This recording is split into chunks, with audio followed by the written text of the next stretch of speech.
जंगल में टूनी चिड़िया अपनी बेटी टुनटुनी चिड़िया के साथ रहती थी। टुनटुनी की माँ टूनी एक दुकान में काम करती थी। एक दिन जब वो काम से घर वापस आती है तो उसकी बेटी टुनटुनी उससे कहती है, माँ, आपने देखा हमारा घर कई जगह से टूट चुका है। इसकी मरम्मत करनी बहुत जरूरी है। अगर बारिश आ गई तो हमारा घर टूट जाएगा। मैं क्या करूं बेटा, मैं तो दिन भर काम में व्यस्त रहती हूँ। इस तरफ तो मेरा ध्यान ही नहीं गया। मैं कल ही मालिक से कुछ रुपए उधार मांग कर लाऊंगी और घर की मरम्मत करवाऊंगी। तो चिंता मत कर मेरी बेटी, तू अपनी पढ़ाई पर ध्यान दे। तब तक आप लोग कमेंट में बताएं 100 डिवाइडेड बाय 2 कितने होते हैं।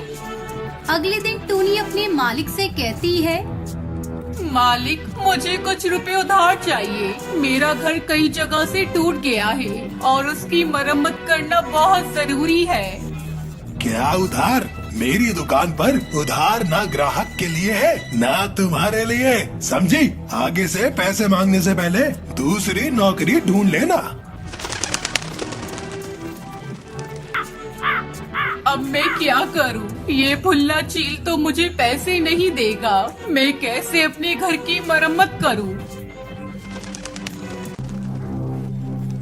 ऐसा सोचते हुए टूनी शाम को घर लौट रही थी। तभी रात में तेज बारिश शुरू हो जाती है। हाय राम, ये बारिश तो अभी से शुरू हो गई। मेरी टुनटुनी घर में अकेली है। मुझे और तेज उड़ना होगा। कहीं मेरा घर टूट गया तो, उसे कुछ हो गया तो मैं क्या करूँगी? टूनी माँ तेज तेज उड़कर घर पहुँचती है तो वो देखती है कि उसका घर पूरी तरह से टूट चुका था। मम्मा देखो ना, अपना घर टूट गया। मैंने तो पहले ही आपको बताया था। अब हम बारिश में किसके यहाँ मदद मांगने जाएं?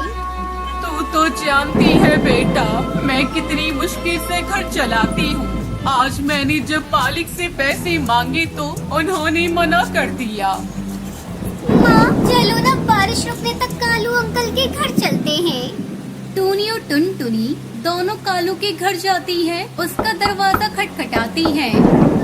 कालू भैया, ओ कालू भैया, दरवाजा खोलो। मेरा घर इस बारिश में टूट गया है, हमारी मदद करो। बारिश में मैं अपना दरवाजा नहीं खोलूंगा। तुम कहीं और जाओ, मेरा घर भी मजबूत नहीं है। तुम सबका वजन नहीं उठा पाएगा। कालू को अपना दरवाजा नहीं खोलता। बारिश में दोनों माँ बेटी भीग रही थी। माँ, बारिश बहुत तेज है। उस पेड़ की डाल की आड़ में हम छुप जाते हैं। दोनों माँ बेटी पेड़ की आड़ में बारिश से बचने लगती है। कुछ देर बाद बारिश रुक जाती है। माँ, बारिश तो रुक गई। चलो चलकर हम अपना घर बनाते हैं। तुझे तो पता है बेटा, मेरे पास तो पैसे नहीं है। मैं कैसे अपना घर बनाऊंगी? बिना पैसों के घर बनाना बहुत मुश्किल है। अब वो जमाना नहीं रहा जो तिनके बीने घोंसला बना लिया। माँ, अपना घर बिना पैसों से बनेगा। देख रही हो, सामने हरी हरी घास फूस पड़ी हुई है। हम अपना घर इन्हीं हरी हरी घास से बनाएंगे। टूनी को अपनी बेटी का आइडिया अच्छा लगता है। वो अपनी बेटी के साथ मिलकर घास से घर बनाती है।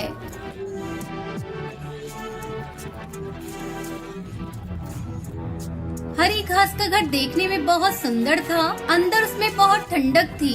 और फिर दोनों माँ बेटी खुशी खुशी इस घास से बने घर में रहने लगती है।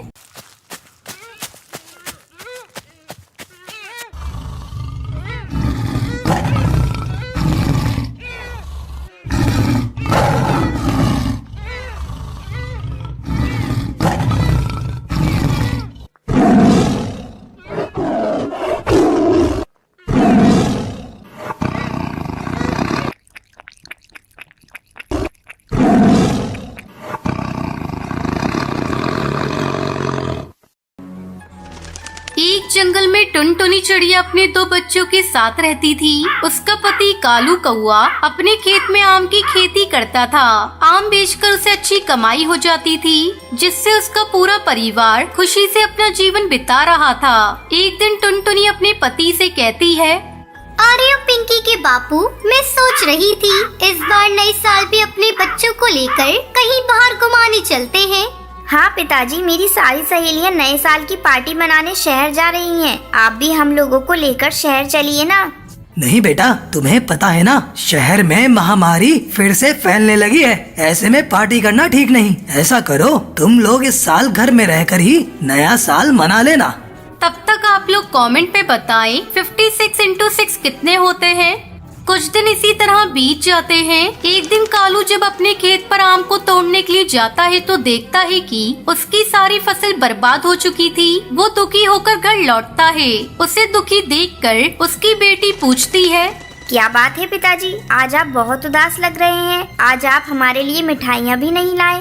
हाँ जी, आज ऐसी कौन सी बात हो गई? पहले कभी आपको इतना उदास और दुखी नहीं देखा। क्या बताऊं पिंकी की माँ, पता नहीं कैसे सारी फसल एक ही रात में बर्बाद हो गई। अगर मैं फसल को बाजार में नहीं बेचूंगा तो पैसे घर कैसे आएंगे? मैं अपने बच्चों के लिए कहाँ से नए साल का तोहफा ला कर दूंगा।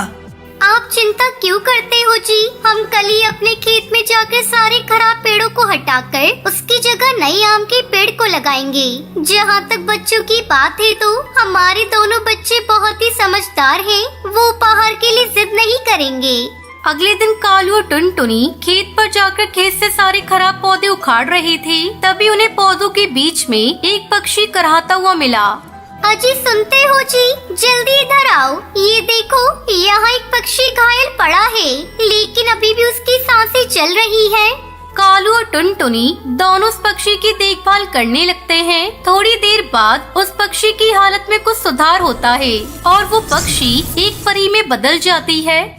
आप लोगों ने मेरी जान बचाई है। मैं अपने दुश्मनों से बचने के लिए आपके खेत में गई थी, लेकिन उन्होंने मुझे ढूंढकर मुझे घायल कर दिया। अगर आपने मेरी जान नहीं बचाई होती तो पता नहीं मैं कब तक यहाँ पड़ी रहती और मेरी मौत हो जाती। मेरे दुश्मनों ने मुझे ढूंढने के लिए आपका सारा आम का बगीचा बर्बाद कर दिया। आपने मेरी जान बचाई है, इसके लिए मैं आप लोगों को कुछ देना चाहती हूँ। ये लीजिए, मैं आपको आम के कुछ जादुई बीज दे रही हूँ, जिसे अपने खेत में डाल देना।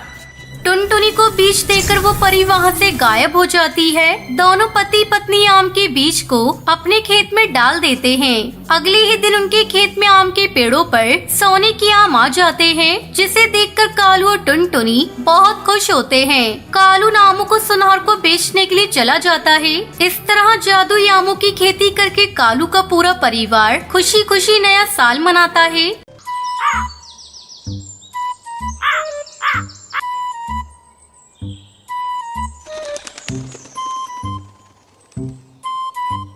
शिमला के जंगल में चमेली कौवी अपने पति कड़कनाथ और बेटे कालू कौवे के साथ रहती थी। चमेली कौवी का पति टैक्सी चलाता था। एक दिन उसकी टैक्सी का एक्सीडेंट हो जाता है और चमेली के पति की मौत हो जाती है। कड़कनाथ की मौत के बाद चमेली कौवी के लिए घर चलाना बहुत मुश्किल हो गया था। तब उसने अपने बेटे कालू कौवे को एक होटल में नौकरी दिलवा दी। इस तरह कई साल गुजर गए। अब कालू कौवा बड़ा हो चुका था। एक दिन चमेली कौवी भोजन देती हुई कहती है, बेटा, मैं बूढ़ी हो चुकी हूँ। जिंदगी कब साथ छोड़ दे कुछ पता नहीं। मुझे रात दिन तेरी चिंता सताती रहती है। मेरे मरने के बाद तेरा क्या होगा? माँ, तुम ऐसी बातें क्यों कर रही हो? तुम्हें तो अभी बहुत जीना है। वो सब तो ठीक है बेटा, मैं सोच रही हूँ तेरी शादी कर दूँ। बहू घर में आ जाएगी तो मेरा भी बोझ कम हो जाएगा। अगर तू कहे तो मैं तेरे लिए कोई अच्छा रिश्ता देखना शुरू कर दूँ। माँ, तुमने मेरी शादी करने का मन बना ही लिया है। तुम्हें मना करने वाला कौन होता हूँ? जो तुम्हें ठीक लगे वो करो। अगले दिन चमेली कौवी हरी तोती के पास जाती है। क्या बात है चमेली भाभी, आज मेरे घर आना कैसे हुआ? क्या बताऊं बहन, अपने कालू के लिए मैं एक अच्छा रिश्ता तलाश कर रही हूँ। तुम्हारी नजर में कोई अच्छा रिश्ता हो तो मुझे बताओ। ये बात आपने बहुत अच्छी कही भाभी। ये देखो, कल ही एक चिड़िया की फोटो आई है, टुनटुनी नाम है। इसके साथ तुम्हारे बेटे की जोड़ी बहुत अच्छी रहेगी। बस एक ही कमी है, तुम्हें दहेज में कुछ भी नहीं मिलेगा। हरी तोती, मुझे अपने बेटे का घर बसाना है, मुझे दहेज नहीं चाहिए। जल्द ही टुनटुनी चिड़िया और कालू कौवे की शादी हो जाती है। टुनटुनी चिड़िया खुशी खुशी अपने ससुराल आ जाती है और अपनी सास और पति की सेवा में सारा समय लगा देती है। बहू, थोड़ा अपने ऊपर भी ध्यान दिया कर। दिन भर मेरी और कालू की सेवा करती रहती है। मैं तुमसे बहुत खुश हूँ। इसी तरह समय गुजरने लगता है। टुनटुनी चिड़िया एक बच्ची की माँ बन जाती है। घर में खुशियों का माहौल था। अचानक एक दिन कालू की होटल का मालिक होटल को बंद कर देता है। अब क्या होगा माँ? घर का खर्च कैसे चलेगा? मैं अपनी इस नन्ही सी बच्ची का पालन पोषण कैसे करूँगा? आप इतना मत घबराइए जी। इतना घबराएंगे तो कैसे काम चलेगा? हिम्मत रखिए, जल्द ही आपको कोई नया काम मिल जाएगा। हाँ बेटा, बहू ठीक कह रही है। तू इतना मत घबरा, हम सब तेरे साथ हैं। अगले दिन से कालू कौआ नए काम की तलाश में इधर उधर भटकने लगा, लेकिन उसे कोई काम नहीं मिला। 1 महीना गुजर जाता है। घर के सारे पैसे खत्म होने वाले थे। तभी एक दिन टुनटुनी चिड़िया कालू कौवे से कहती है, सुनो जी, अब से तुम्हें काम की तलाश में जाने की कोई जरूरत नहीं। हम अपना खुद का ढाबा खोलेंगे। तू पागल हो गई है क्या बहू? तुझे पता भी है ढाबा खोलने के लिए हमें एक दुकान किराए पर लेना होगा और अपने पास इतना पैसा भी नहीं है। अरे माँ जी, ढाबा खोलने के लिए दुकान की कोई जरूरत नहीं। ससुर जी की टैक्सी है ना, बहुत दिनों से गोदाम में पड़ी है। कालू जी आप जाइए और जाकर उसकी मरम्मत करवा कर ले आइए। हम लोग टैक्सी में ढाबा खोलेंगे और जंगल में घूम घूम कर अपना बनाया हुआ भोजन सस्ते दाम पर जंगल की पक्षियों को खिलाएंगे। अब कालू कौवे के टैक्सी ढाबे को देखकर कुछ पक्षी उसके ढाबे पर आते हैं। टुनटुनी चिड़िया कालू कौवा मिलकर बड़े प्यार से अपने टैक्सी ढाबा का बना हुआ भोजन उन पक्षियों को खिलाते हैं। इस तरह टुनटुनी चिड़िया और कालू कौवा मिलकर अपना ढाबा चलाने लगे और खुशी खुशी अपने परिवार के साथ रहने लगे।